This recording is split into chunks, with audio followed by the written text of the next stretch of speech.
Merci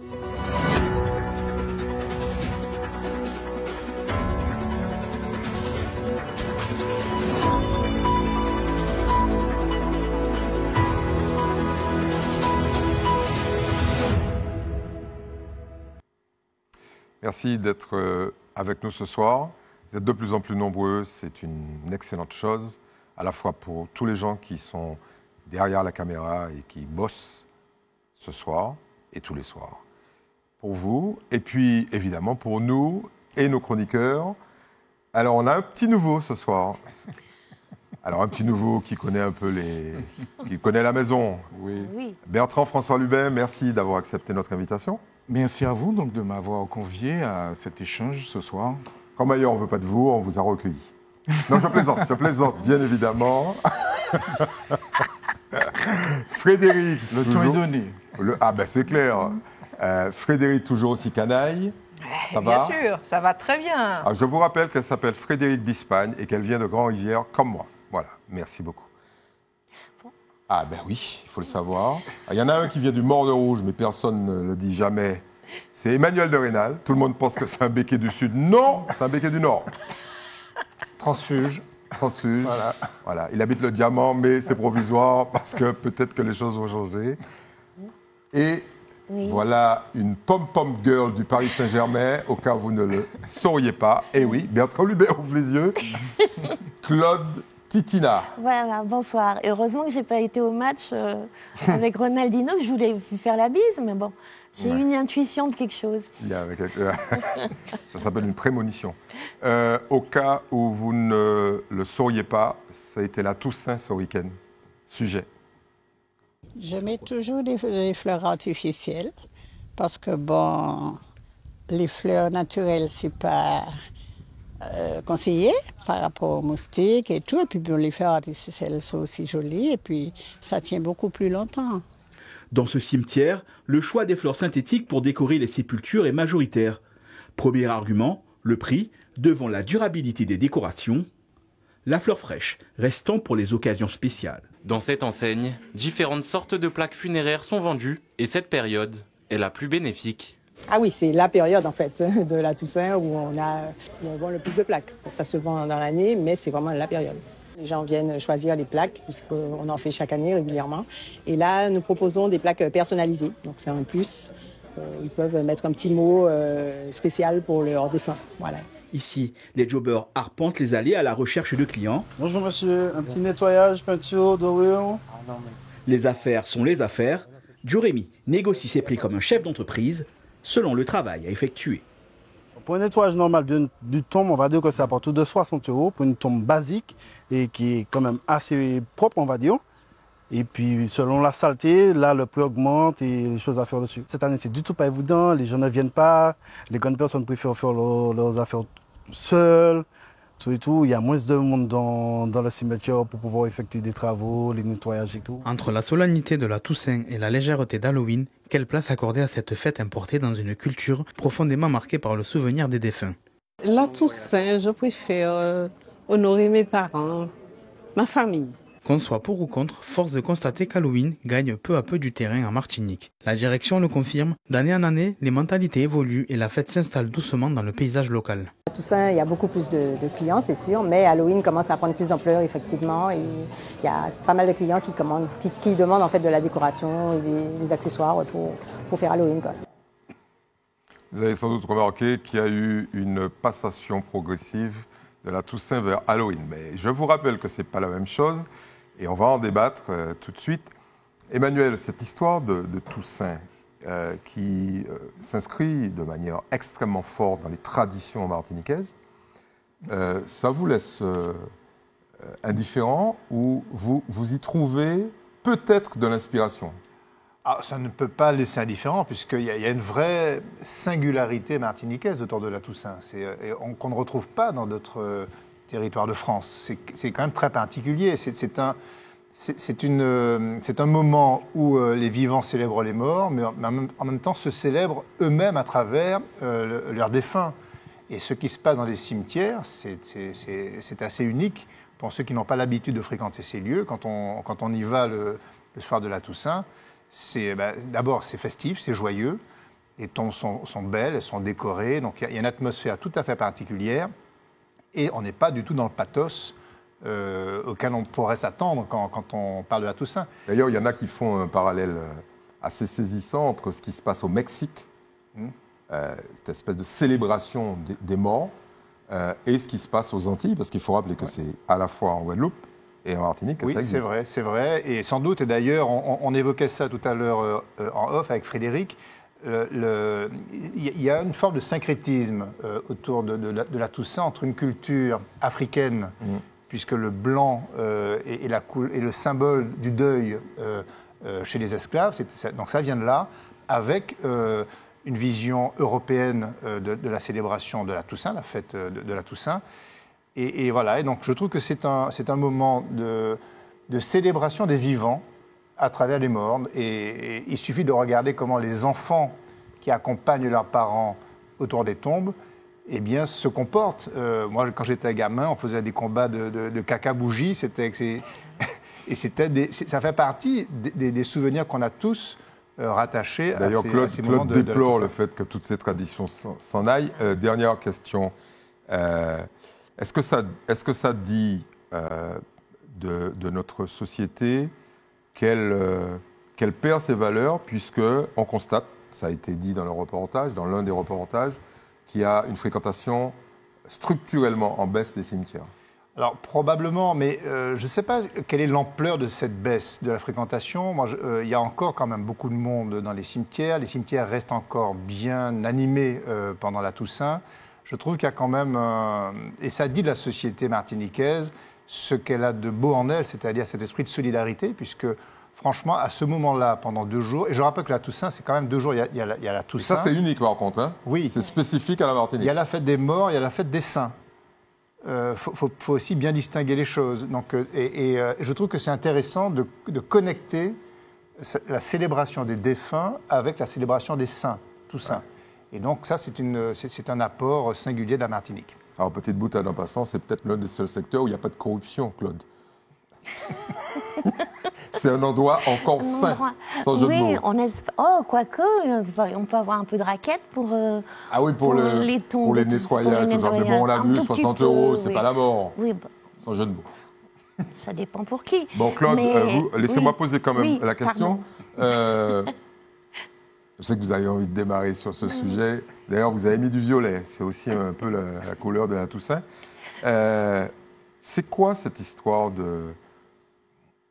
de merchandising ou de merchandisation? Il y a des deals, il y a des ventes.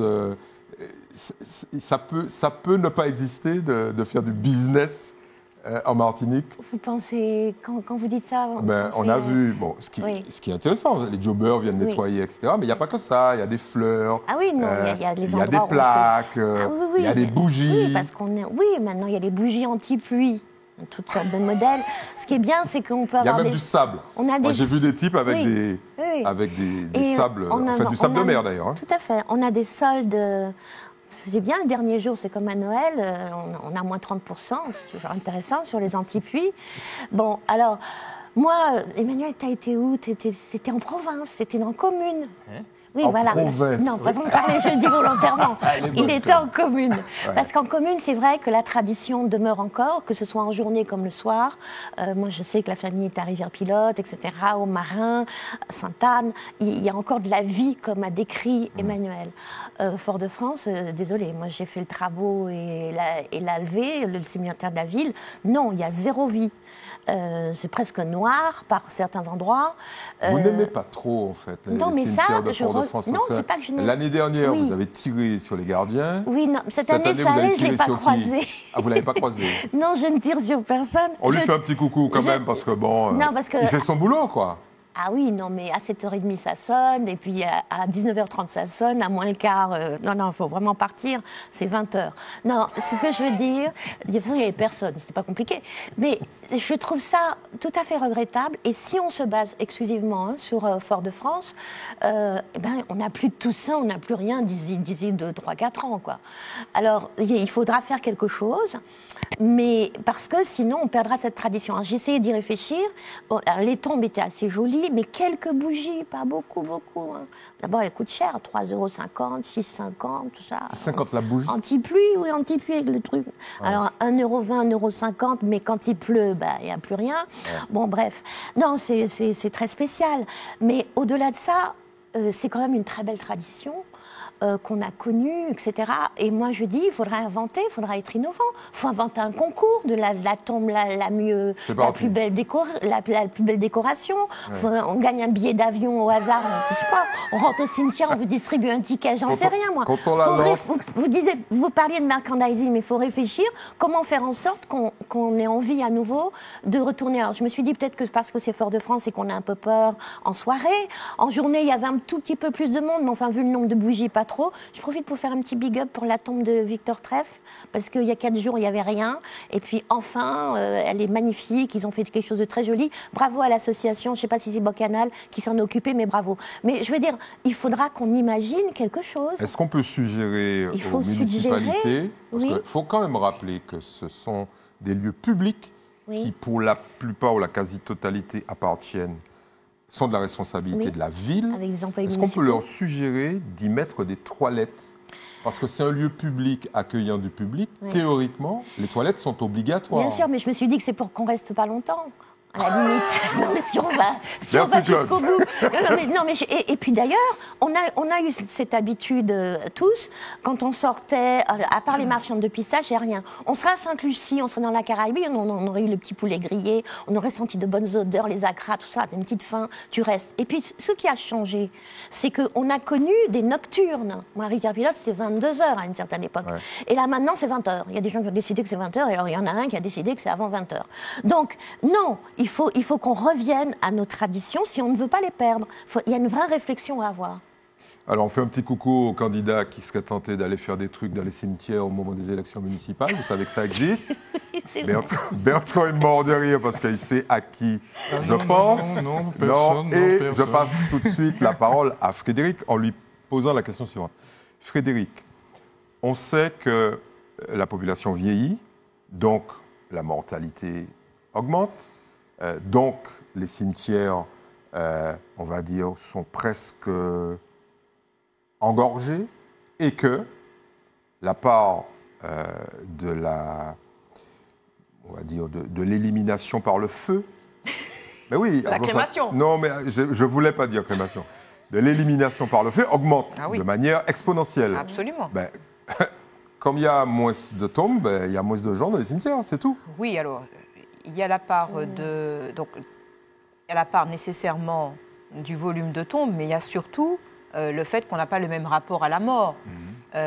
Quand on enterre il y a 20 ans, 30 ans, ce n'est pas la même façon d'enterrer nos morts aujourd'hui. Déjà, il n'y a pas cette sacralisation autour du corps des ancêtres. On en parlait justement avec Emmanuel. De nos traditions africaines et amérindiennes, indiennes. Enfin, on a vraiment, si c'est pas en Martinique qu'on honore les morts, je ne sais pas où est-ce qu'on les honore. Au Mexique. Oui, au Mexique, bien sûr, mais on se retrouve avec des syncrétismes équivalents. Oui, tout à fait. Et il y a ce sujet aussi des obsèques et du coût. On parle d'un amoindrissement aussi des cérémonies religieuses. Mais il y a une raison. La messe, là, c'est 52 minutes. On dirait une émission de télévision. Ça va très, très vite. Parce qu'elle a un coût. J'ai eu le malheur d'enterrer ma mère il y a quelques années.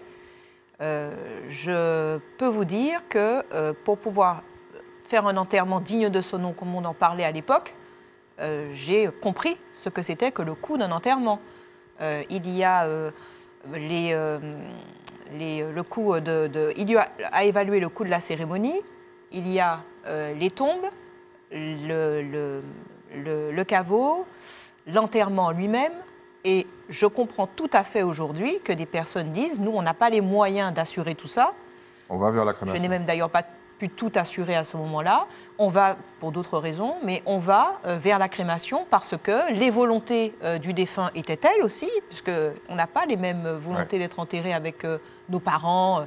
Ma mère, c'était la sienne, mais d'autres ont la leur. Et surtout, on se retrouve avec finalement une crémation qui devient une règle. Et ça explique aussi la baisse de fréquentation statistique des cimetières. Bon. Moi, pendant la Toussaint, le jour des défunts, j'ai visité le cimetière de ma famille. Donc, il y a effectivement le cimetière à Grand-Rivière. Donc, on a délégué d'autres membres de ma famille qui y sont allés. Merci à eux. Et j'étais à Fort-de-France au cimetière de la Levée. Donc, j'y étais avec mes enfants assez tôt le matin. C'est vrai qu'on y était vers 9h. Il n'y avait pas foule. Je te rejoins. Je ne sais pas s'il y en a un peu après. Mais en tout cas, je trouve que ce caveau familial, ça permet d'expliquer à ses enfants qui étaient leurs ancêtres. Il y avait les photos, il y avait l'histoire qui était là. Et de façon plus globale, pour sortir de ma petite histoire, c'est important d'avoir cette thérapeutique mémorielle. C'est important parce que ce n'est pas pour rien que toutes ces sociétés dites premières mettaient tout ça en place. En fait, elles ne faisaient pas ça par hasard. C'est parce que honorer ses défunts, c'est une preuve de civilisation. Parce que enterrer ses morts, c'est extrêmement important. Pour pouvoir bien aller sur l'avenir, il faut pouvoir bien honorer son passé et bien le connaître. Donc, on a ce sujet de résilience collective, de mémoire et de réconciliation avec le passé qui est importante, de se le rappeler. Et je crois qu'effectivement, ce n'est pas quelque chose à dénier dans notre société. C'est clair que si on commence à disperser des cendres sur 100% des défunts, on n'aura plus de traces du tout. Mais il y a les urnes qu'on met aussi en terre. Oui, mais bon, tout ça est extrêmement réglementé, vous le savez. Oui. Alors, on va interroger notre juriste de la soirée. Ça dit quoi de cette société qui n'honore plus ses morts uniquement à travers des sépultures, mais à travers des urnes, d'ailleurs, dont la trace peut disparaître instantanément. Ce que Frédéric vient d'indiquer, c'est bien évidemment un changement de société, là. Oui, tout à fait. Ça va de pair avec la numérisation, avec les réseaux sociaux, etc. Donc tout devient virtuel. Mais j'ai envie de dire, en regard donc, de tout ce qui a été dit, on voit bien, il y a quelque chose qui se dégage, on voit bien que, au-delà de la Toussaint, parce que bon, c'est de circonstances, effectivement, on vient donc de passer le week-end de la Toussaint, fête des morts le dimanche, et puis la Toussaint le samedi. Ceci est symptomatique donc, des changements, je dirais, plus globaux que l'on peut observer en Martinique. Donc c'est un point de cristallisation quelque part donc, de ces changements. Alors, mais avec le sujet était assez symptomatique donc, de tout cela, il était intitulé « Tradition ou modernité ». Donc avec cette espèce donc, d'affrontement, si je peux oser donc, ce terme, entre la tradition et la modernité. Ou modernité. Alors, je ne sais pas si... Parce que j'ai pour habitude de considérer qu'aujourd'hui, nous sommes à un moment donné où, j'ai eu l'occasion donc de le dire récemment, il n'y a pratiquement plus de place pour le « ou » aujourd'hui, dans la pensée. Les choses sont complexes et il faut les articuler. Donc, ce n'est pas « ou » modernité, c'est tradition et modernité. Et tout l'enjeu donc, consiste à les articuler. D'autant qu'il y a une chose, il faut qu'on se rende à l'évidence. Ce qui est tradition a été modernité à un moment donné. Et ce qui est modernité deviendra tradition à un autre moment. C'est clair que les cimetières avec des bougies, en 1492, ça n'existait pas trop en Martinique. Exactement, puisqu'on peut dater le moment où la Toussaint a émergé. Donc, je ne sais pas s'il faut les opposer, mais en tout cas, je suis plus convaincu qu'il faille trouver les moyens de les articuler. Alors, tout ceci dans un contexte aussi d'affaissement de la dimension religieuse.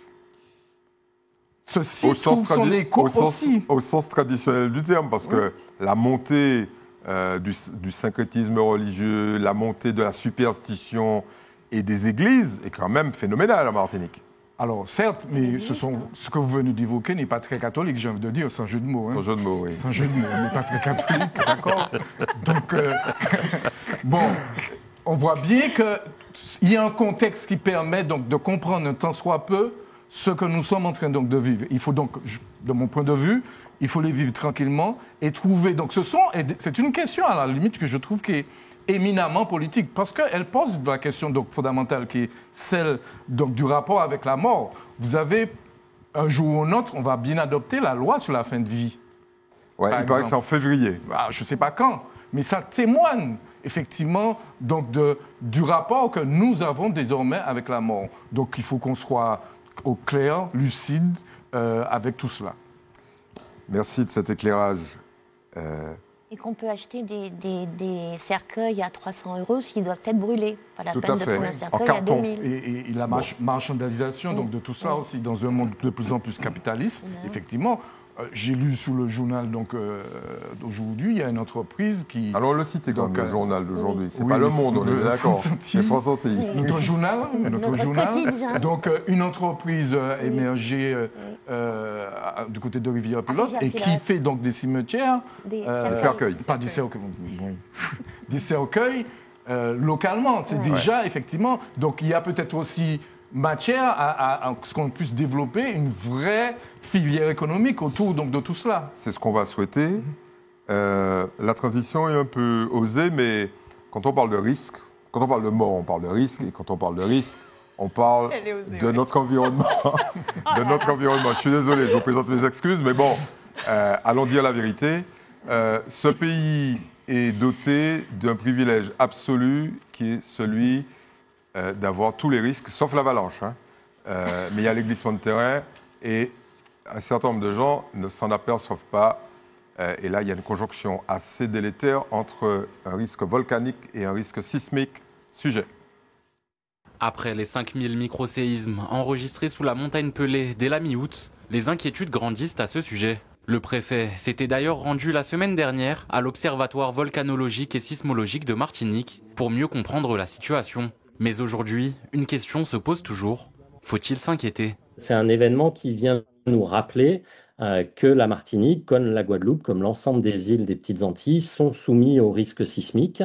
Il y a eu dans le passé des séismes de magnitude bien plus importante que celui qu'on a eu aujourd'hui. Un tremblement de terre de magnitude 6,6, mais le ressenti sur notre territoire est évalué entre 3 et 4. Un chiffre qui paraît élevé, notamment quand on le compare au séisme de 2007, qui avait atteint une magnitude de 7,4.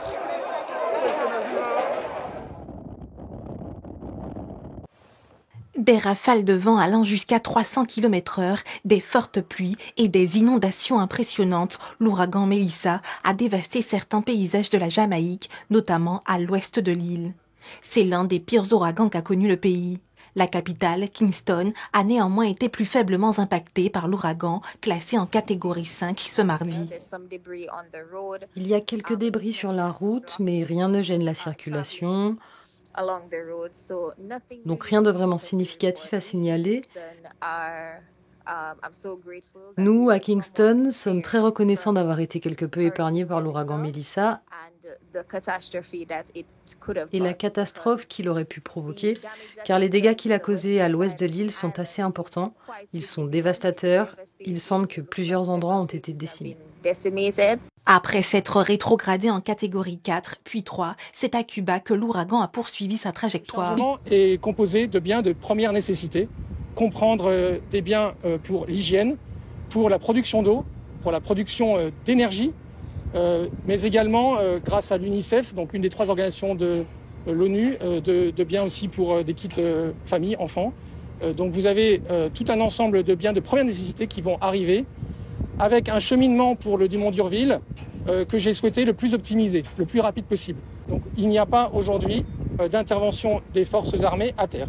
Bien une mission de transport et pour l'instant donc un transport prévu vers la Jamaïque. J'ai oublié au passage un 3e risque, c'est le risque cyclone qui nous a épargnés maintenant depuis près de 20 ans. Ne crions pas victoire parce que la saison n'est pas terminée. Oui, c'est vrai, n'allons pas plus vite que la musique. Alors, il faut le rappeler de manière régulière, il faut surtout être d'une vigilance totale. Et puis, il y a des risques, évidemment, on aura du mal à prévenir. Je reviens vers Frédéric en lui demandant si les autorités sont vraiment prêtes à affronter des risques comme cela. Prenons l'exemple de la montagne Pelée, puisque c'est l'actualité. Une éruption cataclysmique, entre guillemets, on ne dit pas ça, mais bon, à l'image de l'éruption du mont Sainte-Hélène dans l'État de Washington, au nord-ouest des États-Unis, en 80 ou en 81, c'est 500 km² rasés. C'est le même type de volcan que celui de la montagne Pelée. Absolument. Et puis, peut-être que ça va être une découverte pour nos téléspectateurs. En Dominique, il y a 6 volcans de type péléen à moins de 30 km. Donc, est-ce que le pire a été envisagé, selon vous? Alors, on ne peut pas dire que un début de travail n'a pas été fait. Olivier Jean-Marie, qui était à ta place, en a parlé la dernière fois. Il a parlé du fameux plan Orsec, qui est ce fameux plan de délocalisation de 12 communes du nord vers 12 du sud, avec une circulation critique à encadrer, les publics vulnérables et les hôpitaux. Donc, quand on voit qu'on va un petit peu au fond des choses, ce plan a été établi. Maintenant, comme on dit dans l'hôtellerie-restauration, un plan sur un bout de papier, ça ne signifie rien si on ne l'a pas pratiqué. C'est-à-dire qu'on pratique en permanence, pour parler de façon pragmatique, quand on est dans un hôtel, c'est-à-dire un établissement recevant du public, ce qu'on appelle un ERP, on pratique en permanence ce qu'on appelle des répétitions, des tests. C'est-à-dire que, bien sûr que c'est écrit, mais qu'est-ce que ça vaut si c'est écrit au niveau de tes planifications de sécurité, de sortie, d'entrée, etc., d'évacuation. Si tu n'as pas répété avec non seulement ton personnel, mais en plus avec tes clients, mais avec ton personnel, avec tes intérimaires, avec tes équipes. C'est beaucoup plus difficile à faire en maquette Martinique. J'entends, mais on ne va pas faire d'un seul coup 300 000 ou 350 000 habitants s'entraîner. Mais il est clair et net que chaque municipalité, notamment par quartier, on a des alertes, on a bien des simulations de temps à autre, donc doit se mobiliser autour de cela. Alors, la dernière fois, j'avais bien expliqué que c'était la responsabilité du maire d'établir un plan avec une fiche de responsabilité autour de ses équipes. Et on doit le savoir, ça doit être affiché. Est-ce que c'est affiché dans chaque commune? Je n'en suis pas convaincue. Voilà. Mais tout particulièrement, j'avais entendu parler à l'époque où j'étais présidente de l'Association des commerçants de Fort-de-France de décisions à mettre en place, pas que par les commerçants, mais par toute la ville, de mobilisation, parce que les commerçants sont des établissements recevant du public, qui, pour le moment, sont restés lettre morte. Alors, à votre question très directement, est-ce que nous sommes préparés? Est-ce que je pense que nous sommes préparés? Je crois que nous sommes préparés sur le papier. Je crois qu'il y a, comme d'habitude, une très forte ingénierie, des choses très intellectuelles et très intelligentes qui sont mises en place. Mais quid demain d'une évacuation du Gros Morne chez des habitants de Sainte-Luce ou des habitants du Diamant? Je ne suis pas convaincue que nous soyons rodés en Martinique. Bien sûr que non. On change de risque majeur avec Bertrand. Les Martiniquais sont persuadés que leurs maisons en dur vont résister à un cyclone. On l'a vu avec Beryl il n'y a pas très longtemps. On l'a vu avec Mélissa. Des édifices en béton ont été rasés. Ça dit quoi d'un futur ou d'une future Mélissa sur la Martinique avec une espèce de fragilité potentielle qui serait, là, c'est le cas de le dire, totalement catastrophique. Parce que quand on a une maison, on va dire en bois, avec des tôles ou des choses comme ça, on peut penser qu'il y a un risque.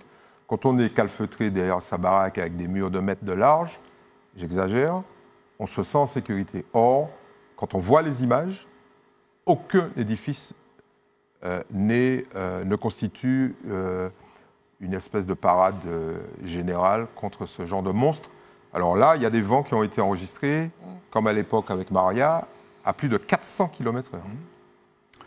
Je crois que, quelque part, vous avez déjà répondu donc, à la question. Je ne suis pas sûr, effectivement, que le fait que nous ayons un bâti en dur nous garantisse contre quoi que ce soit. Ma question, c'est pourquoi on ne le dit pas? Alors, là, effectivement, pourquoi on ne le dit pas? Je ne sais pas. Je vous avoue que je ne sais pas, donc c'est peut-être aux autorités politiques. Moi, par contre, ce que votre question m'inspire, et donc le thème donc, de manière générale, personnellement, je considère que puisque nous avons toutes les épées de Damoclès donc, sur notre tête, qu'on devrait en faire la priorité des priorités. C'est une question politique majeure. Parce que tout devrait, de mon point de vue, être conçu à partir de cette question. Parce que la mission première... Une économie du risque. Une économie du risque. La mission première donc, de l'État, au sens générique du terme, j'emploie l'État au sens générique du terme, c'est de protéger, de nous garantir la sécurité. C'est une des missions premières, ce qu'on appelle les missions régaliennes. Donc, je pense qu'il est de plus en plus temps qu'on s'organise véritablement, à l'instar de ce qu'on peut observer dans d'autres pays, tels que le Japon pour le risque sismique, par exemple. À Taïwan. Donc, Taïwan et consorts, qui sont aussi confrontés au même phénomène que nous.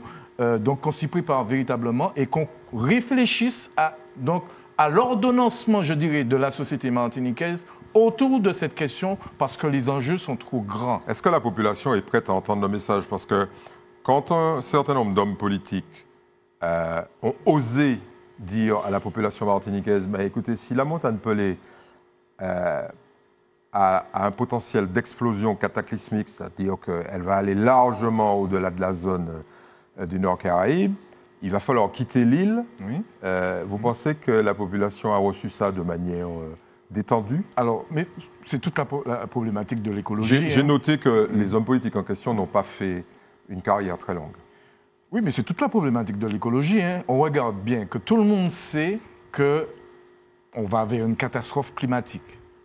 Donc, mais le problème, c'est comment on le dit aux gens. Puisque si on le présente donc, de manière sous l'angle de la catastrophe, on fait peur. Alors qu'il y a donc des besoins au quotidien. Donc c'est l'articulation entre cette préoccupation. Donc nous sommes dans un monde marqué du saut de l'instantanéité. On vit rapidement, on est dans un monde trépidant. Et en même temps, penser à cette question, c'est penser le long terme. Il faut trouver la bonne mesure pour effectivement faire comprendre donc, à la population martiniquaise et autres, parce que il y a un risque qu'on soit les premiers réfugiés climatiques. Ce ne serait pas la première fois, puisque, climatique ou il y a un risque majeur, puisque une bonne partie de la population... Quand je dis réfugiés, parce que bon, oui, mais des réfugiés martiniquais... On risque de nous transporter de l'autre côté, donc au sens juridique du terme, nous ne serons pas des réfugiés, nous sommes d'accord. Je voulais dire que c'est déjà... Au sens large du terme, nous serons des réfugiés climatiques. Ça s'est déjà produit. Oui. Puisque une bonne partie de la population de Rémy-en-Montjoly, en Guyane, ce sont des Martiniquais qui ont fui l'éruption de la montagne Pelée. Claude... est-ce que c'est bon ou salutaire de dire la vérité, même si elle n'est pas écoutée? Est-ce que nos élus devraient dire aux Martiniquais, par exemple, que si on a un séisme de 8 sur l'échelle de Richter à 30 km de la Martinique, il y aura tellement de morts et il y aura complètement éparpillé qu'il va falloir là encore envisager peut-être de quitter l'île? Ouais, alors n'en jetez plus, entre le séisme, les ouragans, le chlordécone, le machin, on va tous mourir. C'est pour ça que je crois qu'il faut vraiment vivre l'instant. Je vous dis tout de suite, parce que à vous entendre et à entendre certains, pas seulement le plateau bien sûr, on est vraiment sujet à tellement de choses dont on ne vit plus. Je vais vous dire quelque chose. Moi, quand il y a eu Twitter au départ, je me suis abonnée à des comptes qui donnaient des alertes, qui disaient qu'il y a eu un tremblement de terre à l'instant T. Et je me suis rendu compte que la terre tremblait tout le temps, ce que je ne savais pas, tout le temps, et notre région également. au nord, On au a des sud, milliers de à tremblements de l'est, à terre. l'ouest, des Ouais. milliers, tous les jours, de petite intensité, hein, mais pas forcément, évidemment, on saurait. Mais, et quand j'ai vu ça, enfin, j'y suis restée quelques semaines avec ça. Et après, Puis à un vous- moment, vous êtes désabonné. je me suis désabonnée. Parce que je me suis dit, effectivement, là c'est Antigua, là c'est. À un moment, il y avait un essaim autour de Trinidad et de l'est du Venezuela, etc.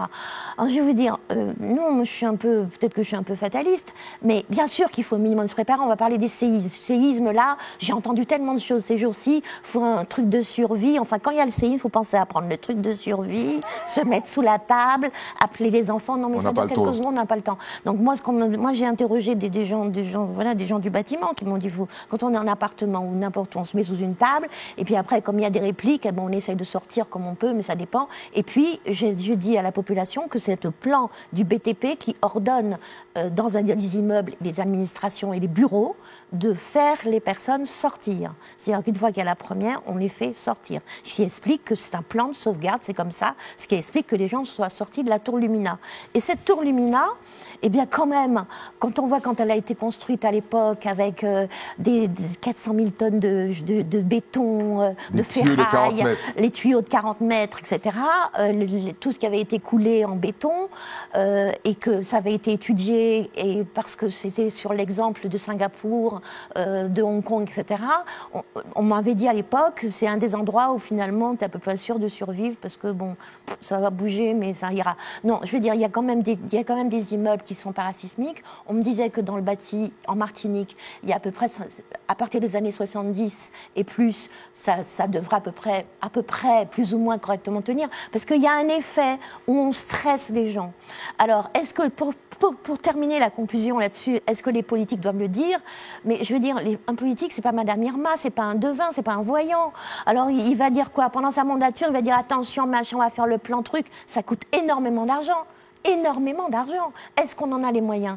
Donc il faut vraiment réfléchir à tout ça. Il faut un minimum, il faut qu'on sache les premiers gestes, il faut le faire, oui, mais aller stresser tout le monde avec des trucs, il y a ça, profitons de l'instant. Alors, on allait chanter Noël bientôt. Allez. Version optimiste des choses. Emmanuel, prenons un exemple très concret. Si la montagne Pelée explose, il y a de fortes chances qu'il y ait des cendres et que ces cendres recouvrent, par exemple, l'usine de Vivey au Lorrain qui produit 80% de l'eau potable de la Martinique.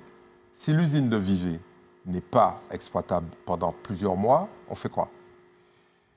Mais vous savez que la vie est peut-être ce qu'il y a de plus risqué dans l'existence. Oui. Hein. Ne serait-ce qu'au début. Ben oui, nous sommes mortels. Il peut arriver 1000 choses. Vous citez un exemple, mais je peux vous citer d'autres hypothèses, des milliers d'hypothèses de catastrophes qui peuvent survenir. On n'est pas à l'abri d'une bombe nucléaire, on n'est pas à l'abri de conflits majeurs dans les îles voisines. On n'est pas exactement. Donc, on n'est pas très loin. Là où je rejoins un peu le point de vue de Claude, c'est de dire oui, nous sommes dans un environnement où il y a des risques. Ouais. On les identifie, volcaniques, séismes, cycloniques.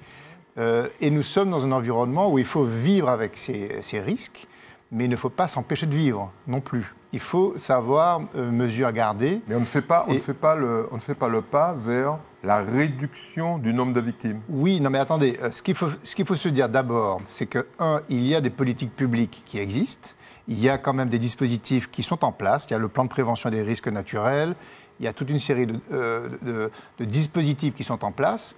Le problème, c'est un peu ce que disait Frédéric, c'est que ces dispositifs qui sont imaginés dans des bureaux et qui sont plutôt bien imaginés et qui mobilisent des ressources importantes n'arrivent pas sur le terrain. Et donc là, il y a une rotule qu'il nous manque et qui est souvent le fait de nos élus de proximité qui doivent assurer la visibilité de ces décisions sur le terrain. Et puis, il y a aussi une responsabilité qu'il faut imputer directement aux citoyens parce qu'il faut arrêter de dire que si les choses ne sont pas faites, c'est parce que ça n'est pas fait plus haut. Il faut que chacun de nous devenions responsables de nous-mêmes et de nos environnements. Et donc, c'est ce que j'appelle la culture du risque. On parlait du Japon.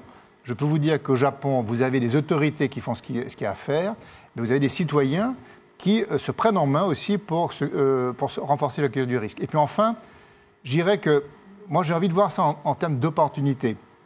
Parce que dès lors qu'on est dans un environnement où tant de risques nous submergent, peut-être peut-on développer des solutions. Le bâtiment, aujourd'hui, travaille sur ce qu'on appelle la norme tropicale. Vous savez que la norme tropicale n'existe pas encore aujourd'hui. Il faut qu'on aille chercher des normes extérieures pour l'adapter. Pourquoi ne pas créer une norme tropicale qui prenne en compte ces différents risques? Voilà un exemple concret de travail. Très bien, on a touché... Absolument. On a touché au domaine du BTP.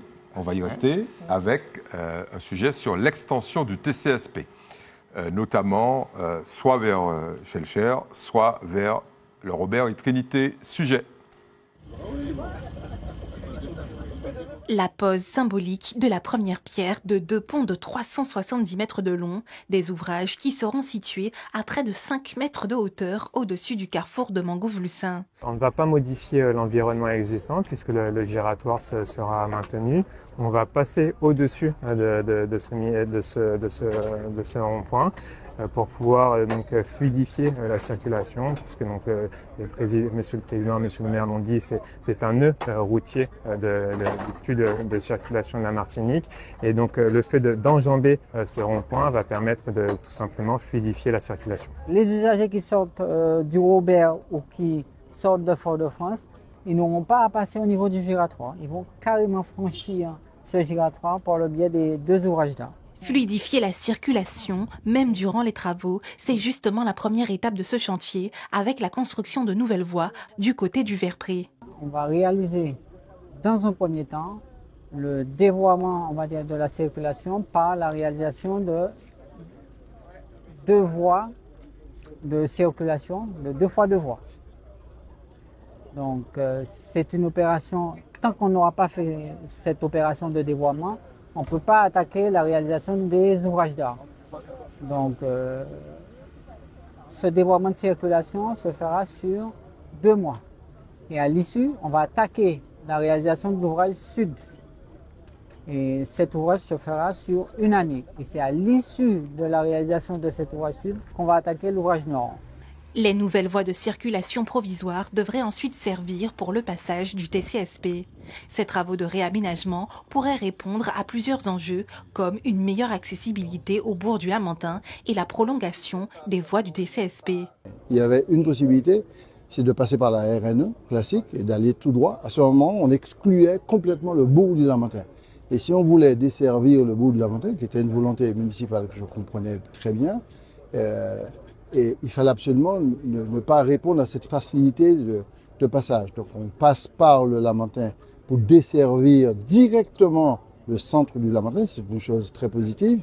À ce moment, il fallait configurer Mangovulsin, ce carrefour, ce dénivelé, en fonction de l'arrivée du TCSP. Un chantier de près de 30 millions d'euros qui représente également la première tranche des travaux pour la mise en place des voies du TCSP vers le Robert. La fin de ce chantier de réaménagement du carrefour de Mangovulsin est prévue pour septembre 2027. C'est un peu l'un des travaux mammouths et herculéens de la mandature Letchimy. Ça arrive un peu tard, mais c'est prévu, en tout cas avant la fin de sa mandature en qui devrait être mars, en 2028. Mars 2028, tout à fait. Enfin, si tout va bien. L'idée, là, c'est enfin de débloquer, Emmanuel, 2 choses, mais qui sont en lien avec la circulation automobile et le transport des passagers. Quand est-ce qu'on va renoncer à la bagnole? Alors moi, j'ai envie de vous poser la question inverse. Quand est-ce qu'on va observer la Martinique pour ce qu'elle est, c'est-à-dire un territoire extrêmement maillé avec une capillarité fine, où on constate que chaque individu a besoin d'un véhicule? Ça, je veux quand même poser la question comme ça, parce qu'il y a un rapport qui a été fait récemment, un livre blanc sur la mobilité, qui fait une très bonne analyse de la situation, et qui ne remet pas en question le TCSP, mais qui pose des questions simples. Et qui dit aujourd'hui, l'extension du TCSP, c'est un coût estimé à 500 millions d'euros. Ce sont des moyens colossaux, très importants. Et assis à cette décision, est-ce qu'on a fait des évaluations réelles, pour évaluer l'existant, et est-ce qu'on a fait les évaluations d'impact du projet d'extension? Ça a peut-être été fait, ça n'est pas arrivé au niveau du public, en tout cas au niveau de ceux qui font le travail d'analyse de la mobilité en Martinique.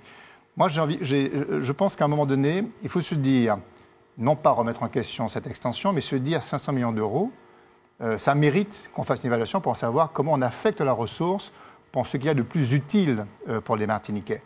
Et aujourd'hui, ce fameux rapport, il explore d'autres pistes qui mériteraient d'être évaluées pour enfin prendre une décision équilibrée, parce qu'il n'y a pas de fatalité à insister sur finalement un chemin qui n'est peut-être pas le bon chemin en regard des sommes investies et de l'effet rendu. Voilà, donc on parle notamment, je peux quand même citer deux exemples. Oui, oui. On parle par exemple d'une suggestion liée au renforcement du covoiturage. Moi, je verrais plutôt le TCSP où on arrête l'exploitation des bus et on met à disposition ces voies existantes pour tous les véhicules qui ont 3 personnes à bord et plus, pour essayer de décongestionner. Ça peut être un axe de réflexion. Il y a aussi l'idée des... Ça, c'est à Singapour, pas en Martinique. Oui, mais bon, pourquoi pas. Il y a aussi le réseau. Il y a un truc très simple. Dans le monde entier, on développe des réseaux de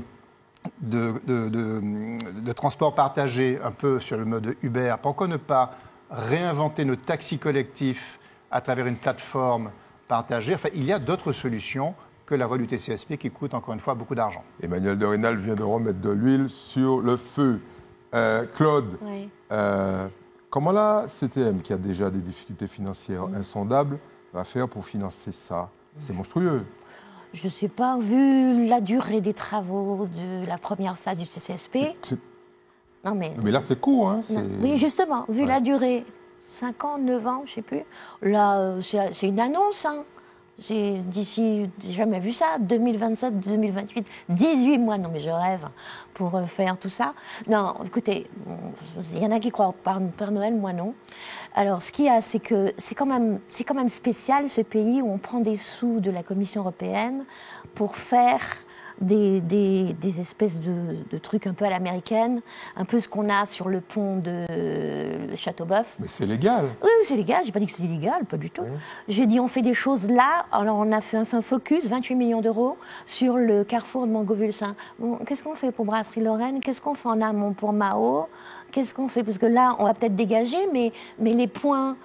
À chaque fois, il se passe quelque chose. Je me souviendrai bien de Mme Manin, qui est en plénière, qui est du Lamentin, a mis le doigt sur le carrefour Brasserie Lorraine, où vous avez des gens qui viennent du François et qui passent par Morne-Pitot pour éviter Carrère.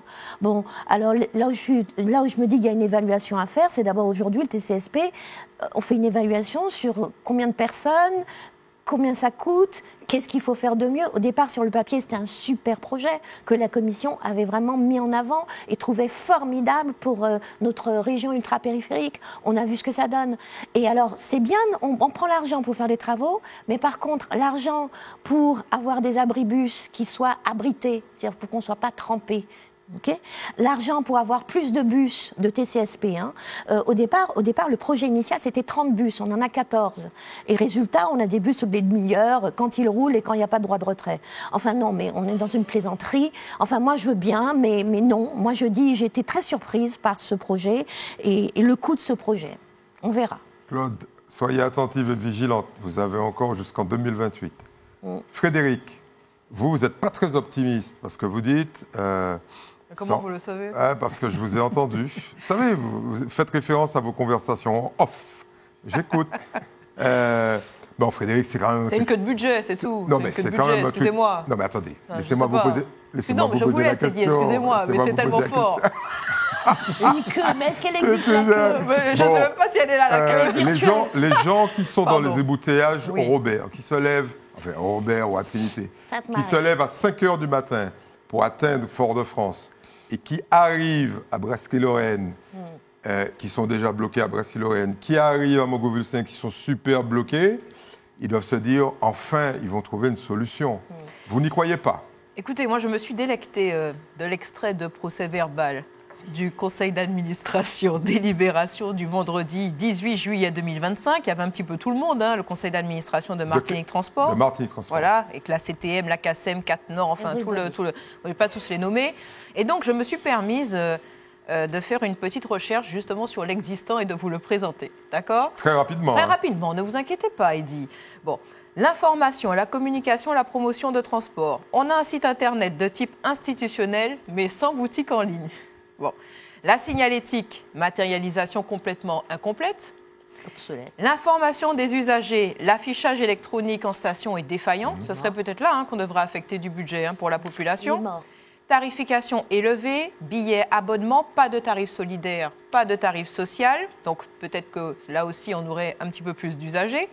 La géolocalisation des bus, une application Martinique Mobilité, j'ai testé, peu connue et peu intuitive.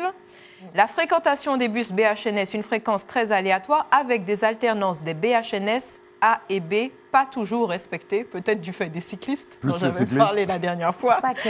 Et enfin, mais pas que, pour terminer, le service fourni, pas de service minimum. Alors, pour moi, c'est un petit peu une arlésienne, un petit peu comme le congrès des élus. Avant d'aller chercher des sujets, il faut résoudre l'existant pour pouvoir être crédible.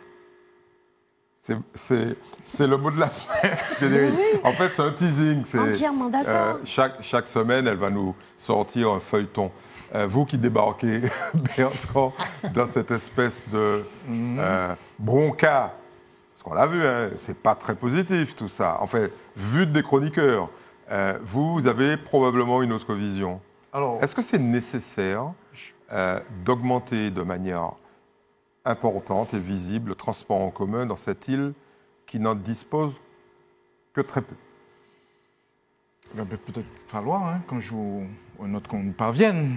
Moi, j'ai un copain qui, je me rappelle qu'on faisait nos études dans les années 80, au début des années 80, qui avait réalisé un mémoire sur la question du transport, et qui, donc, selon ses calculs, donc il faisait des études d'économie, il avait fait donc des calculs, donc projetait effectivement qu'à terme, on aurait une circulation donc avec une voiture tous les 5 mètres. Je pense qu'on y est. Enfin, si tout le monde sort le même jour, en même temps, à la même heure, personne ne va nulle part. D'accord. Bon, même, vous voyez, même le week-end, ça circule. J'ai observé, effectivement, venant du sud, donc samedi... C'était la Toussaint. C'était la Toussaint, oui, mais j'observe qu'en dehors donc, de ces moments particuliers, que la circulation est quand même dense. Il va bien falloir qu'un jour ou un autre... Alors, la question, donc, peut-être est celle donc, des moyens. Et je partage, en termes de politique publique, il faudrait qu'on commence à prendre l'habitude à faire des études d'impact. Moi, je partage parfaitement cette analyse. Et puis, donc, on ait aussi la culture de l'évaluation. Des politiques publiques. Exactement. Donc, ce qui fait défaut, qu'on fixe des objectifs, ainsi de suite, ainsi de suite. Donc, des politiques publiques conçues de manière assez rationnelle. Mais je partage, je suis résolument optimiste sur l'idée qu'un jour ou un autre, on y arrivera, parce que derrière la question donc, du service public du transport, il y a un enjeu fondamental, c'est celle de nous permettre d'aller et venir. De bouger. Voilà.